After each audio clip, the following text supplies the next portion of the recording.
comment l'ambassadeur de Rome, Byzance, vint chez le commandeur des croyants Omar, que Dieu soit satisfait de lui, et fut témoin des qualités dont Omar était doué. Auprès de Omar à Médine vint à travers le vaste désert un ambassadeur de l'empereur de Byzance. Il dit « Ô suivant, où est le palais du calife, que je puisse y amener mon cheval et mes bagages ?» Les gens répondirent « Il n'a pas de palais. Le palais de Omar, c'est un esprit illuminé. En dépit de sa renommée, du fait qu'il est commandeur des croyants, il n'a qu'une cabane comme les pauvres. Ô mon frère, comment contempleras-tu son palais quand l'œil de ton cœur est obstrué? Purifie l'œil de ton cœur de toute imperfection et espère alors contempler son palais. Quiconque possède un cœur purifié des désirs charnels contemplera aussitôt la présence et le saint portique. Lorsque Mohammed fut délivré de ce feu et de cette fumée des passions, où qu'il tourna sa face était la face de Dieu. Si tu es l'ami des suggestions mauvaises du malin, comment pourras-tu connaître là est la face d'Allah? Celui en qui la porte de la poitrine est ouverte contemplera en chaque cité le soleil. Dieu est manifeste parmi les autres, comme la lune au sein des étoiles. Pose le bout de tes doigts sur tes deux yeux. Verras-tu quelque chose du monde? Avoue-le franchement. Si tu ne vois pas ce monde, cependant il n'est pas non existant. La faute ne se trouve que dans le doigt de ton être pervers. Allons, ôte le doigt de ton œil et contemple alors ce que tu désires. À Noé, son peuple dit « Où est la récompense divine ?» Il dit « De l'autre côté. » Ah, ils sont enveloppés dans leurs vêtements. Vous avez enveloppé vos visages et vos têtes dans vos habits. Aussi aviez-vous des yeux et vous ne voyez pas. L'homme est un œil, le reste n'est que chair. La vue de cet œil, c'est voir le bien-aimé. Quand il n'y a pas de vision du bien-aimé, il vaut mieux que les yeux soient aveugles. Le bien-aimé qui n'est pas éternel, mieux vaut qu'il soit loin de la vue. Quand l'ambassadeur de Rome entendit ces paroles rafraîchissantes, il devint encore plus empli de nostalgie. Il attacha son regard à la recherche de Omar, il laissa son bagage et son cheval se perdre. Il allait dans toutes les directions pour trouver cet homme accompli, s'enquérant follement à son sujet, disant « Peut-il se trouver en ce monde un tel homme, et qu'il soit comme l'esprit caché pour ce monde ?» Il le cherchait afin de devenir son esclave. Inéluctablement, celui qui cherche trouve. Une femme arabe du désert vit qu'il était un hôte étranger. « Vois, dit-elle, voici Omar sous ce palmier. » Il est là, sous le palmier, loin des gens. Contemple l'ombre de Dieu endormi à l'ombre.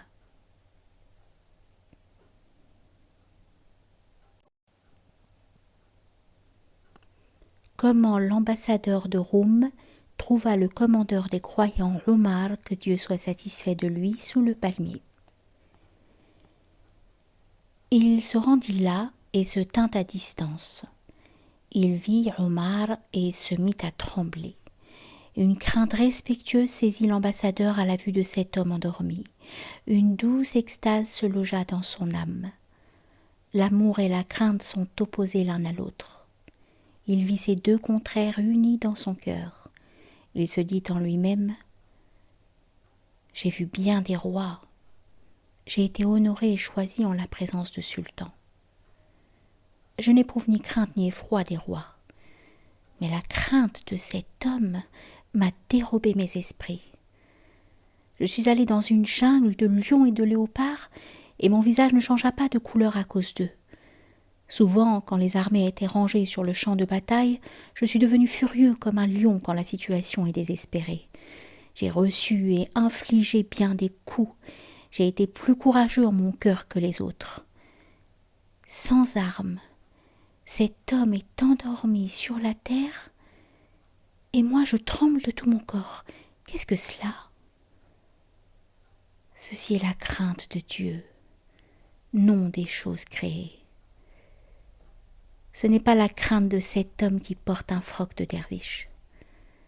Celui qui craint Dieu et a choisi la crainte de Dieu, les djinns, les hommes, tous ceux qui le voient ont peur de lui. Méditant ainsi, il croisa ses mains avec respect. Après un moment, Omar se réveilla.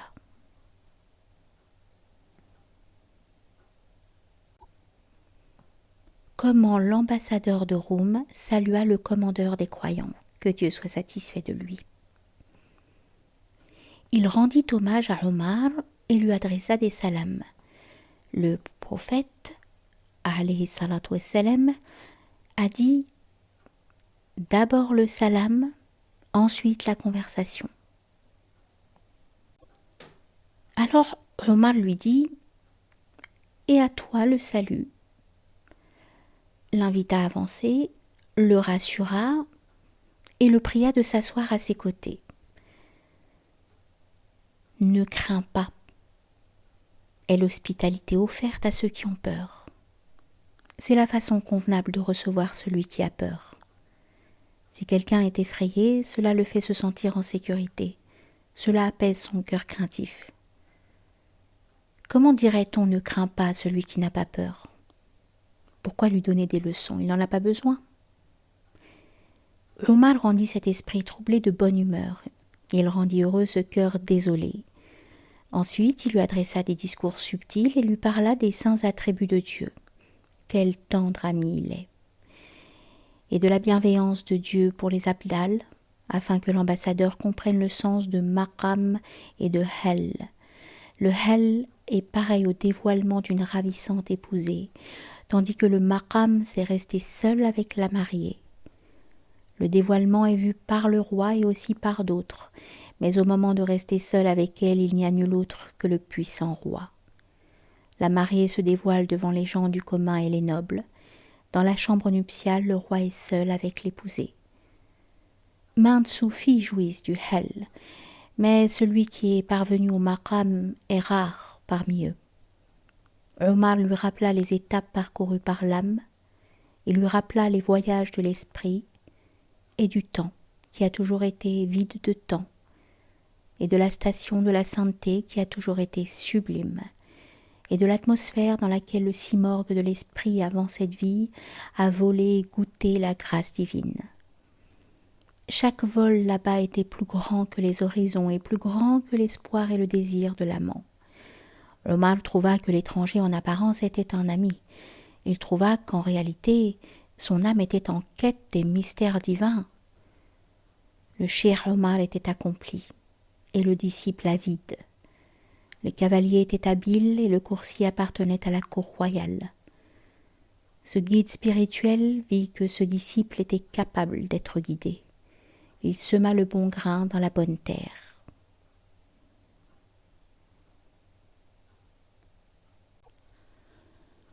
Comment l'ambassadeur de Roum questionna le commandeur des croyants, que Dieu soit satisfait de lui. L'homme lui dit « Ô commandeur des croyants, comment l'esprit est-il descendu sur la terre? Comment l'oiseau de l'infini est-il entré dans la cage ?» Il répondit « Dieu a récité des sortilèges et des incantations sur l'esprit. Quand il récite ces sortilèges sur les non-existences qui n'ont ni yeux ni oreilles, elles commencent à s'agiter. À cause de ces sortilèges, les non-existences en ce moment entrent en dansant joyeusement dans l'existence. Lorsque de nouveau il a récité ses incantations sur les existants, à sa parole les existants sont retournés en toute hâte à la non-existence. Il a parlé à l'oreille de la rose et l'a fait rire. Il a parlé à la pierre et a fait une cornaline. Il a adressé au corps un message de sorte qu'il est devenu esprit. Il a parlé au soleil de sorte qu'il est devenu rayonnant. De nouveau, il prononce à l'oreille une parole effrayante et sur la face du soleil tombe sans éclipse. Considère ce que l'orateur a chanté à l'oreille du nuage pour que les larmes coulent de ses yeux. Considère ce que Dieu a chanté à l'oreille de la terre, de sorte qu'elle est devenue soucieuse et depuis est restée silencieuse. À celui qui est troublé par la perplexité, Dieu propose à l'oreille un dilemme, afin de pouvoir l'emprisonner dans deux pensées. Ferai-je ce qu'il m'a dit, ou le contraire? Cela provient de Dieu aussi, qu'un côté l'emporte, et c'est ainsi qu'il fait son choix dans cette alternative. Si tu ne veux pas que ton esprit soit perplexe, ne mets pas de coton dans ton oreille spirituelle, afin de pouvoir comprendre ces énigmes, afin de pouvoir saisir le signe secret comme le manifeste. Alors l'oreille spirituelle devient l'endroit où descend l'inspiration, al-wahi. Qu'est-ce que le wahi? Une parole cachée à la perception sensorielle. L'oreille et l'œil spirituel sont autres que cette perception sensorielle. L'oreille de la raison et l'oreille de l'opinion sont privées de cette inspiration. Le mot jabr m'a rendu impatient par amour, tandis qu'il a rendu captif du jabr celui qui n'est pas amoureux. C'est là l'union avec Dieu. Ce n'est pas le fatalisme. Ceci est le rayonnement de la lune. Ce n'est pas un nuage. Et si c'est un fatalisme, ce n'est pas le fatalisme que comprend le vulgaire. Ce n'est pas la contrainte exercée par l'âme qui ordonne le mal et qui ne voit qu'elle-même. Ô mon fils, seuls savent ce qu'est le jabr, ceux dans les cœurs desquels Dieu a ouvert la vue spirituelle. Pour eux, les choses invisibles de l'avenir sont devenues manifestes. Pour eux, le souvenir du passé est devenu néant. Leur libre arbitre et leur fatalisme sont différents. Dans les coquilles d'huîtres, les gouttes de pluie sont des perles. En dehors de la coquille, c'est une goutte d'eau, petite ou grande. Mais à l'intérieur de l'huître, c'est une perle, petite ou grande. Ces personnes ont la nature de la glande du daim musqué. Extérieurement, elles sont pareilles à du sang, mais à l'intérieur d'elles-mêmes, il y a le parfum du musc. Ne dis pas « cette substance est extérieurement du sang ». Comment pourrait-elle devenir un parfum musqué quand elle pénètre dans la glande? Ne dis pas « ce cuivre extérieurement était méprisable ». Comment pourrait-il acquérir de la noblesse dans le cœur de l'élixir? En toi, ce libre arbitre et ce jabr n'étaient qu'une imagination. Mais quand il pénètre en eux, ce devint la lumière de la majesté divine. Quand le pain est enveloppé dans une serviette, c'est une chose inanimée, mais dans le corps humain, ce devient l'esprit joyeux de la vie. Il ne devient pas transmué à l'intérieur de la serviette. L'âme animale le transmue avec l'eau de salsabil. Ô toi qui lis bien, tel est le pouvoir de l'âme. Quel doit donc être le pouvoir de cette âme de l'âme? Le morceau de chair qu'est l'homme doué d'intelligence et d'âme fend la montagne, la mer et la mine. La force de l'âme qui fend la montagne apparaît dans le fait de casser des rochers. La force de l'âme dans la lune se fend. Si le cœur retirait le couvercle de ce qui recèle ce mystère, l'âme se précipiterait vers le plus haut ciel.